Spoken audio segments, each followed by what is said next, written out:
Colorado's original pioneers made quite the journey across this great land and ended up here at what would eventually become the Centennial State. Through their trials and tribulations and hard times, they carved out the state that we love so much. Today we're going to take a journey through a little bit of Colorado's history and learn about some of those important people. We are at Riverside Cemetery in Denver, the final resting place of many. I'm Rachel Folger, and this is the American Dream Selling Colorado.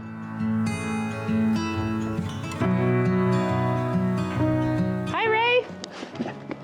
How are you? Good, how are you? I'm okay, good. Welcome to Riverside Cemetery. Thank you. I'm so glad we got a beautiful day. Can you take us on a tour? I sure can, We're here in front of the building right off the bat, and this is the office, and it's also is the home of Colorado's first crematorium.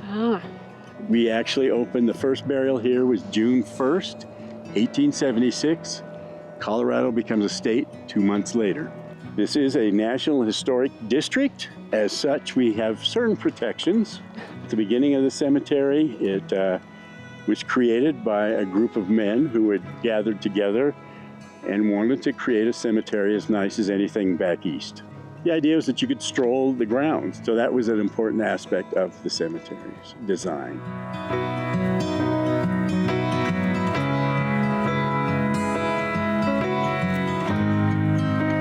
The horse here, which is one of the more curious monuments, I guess, is for Addison Baker. And it's a replica of his prized Arabian stallion. He made his first fortune, I guess, hauling water, come into town and sell it. Most horses in a cemetery have a general on their back, Right. or at least have the tack. So a naked horse is unusual.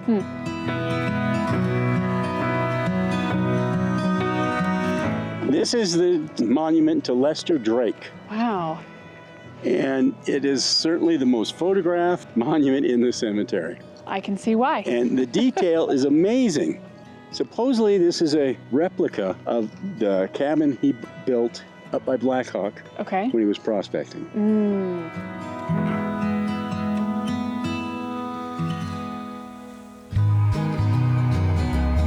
So another one of the amazing things about this cemetery is there never seems to have been any segregation. You pretty much have every prominent person of color in early Denver and even in some cases Colorado history buried here in this cemetery. And Clara Brown, who is sometimes referred to as the very first black woman to come to Colorado, is buried here, and she was a very well-loved person, and it is estimated that when she did die, up until that time, it was regarded as probably the most attended funeral in the cemetery's history. Wow. So a remarkable woman, along with Barney Ford, who is another great example of somebody who, he was an escaped slave, but he seemed to have a real feeling that he was destined for great things. The Inter-Ocean Hotel he created here in Denver at the time was the nicest hotel in town. Some incredible stories with the different minority groups that are represented here. This is the gravesite of Augusta Tabor, who was an incredible woman in many ways. Augusta was the ex-wife of Horace Tabor, the Silver King, who had an incredible string of luck and got incredibly wealthy.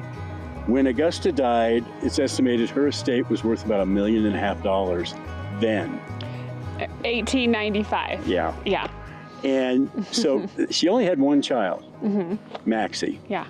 Maxie evidently, as far as I know, inherited $1.5 million. And this is what he got for his mom. She was a remarkable woman, and yeah, I really think she's the most important person buried here.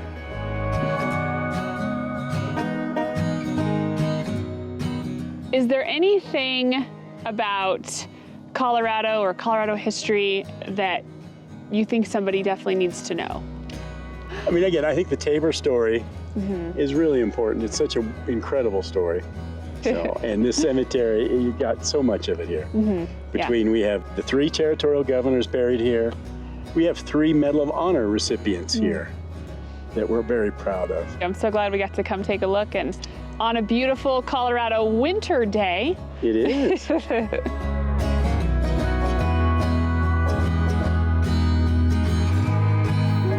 As we have taken this stroll through Riverside Cemetery, we have met hundreds of people who left their mark on Colorado. Thanks to their hard work and dedication, Colorado became what it is today. I'm Folger, and this is The American Dream, Selling Colorado.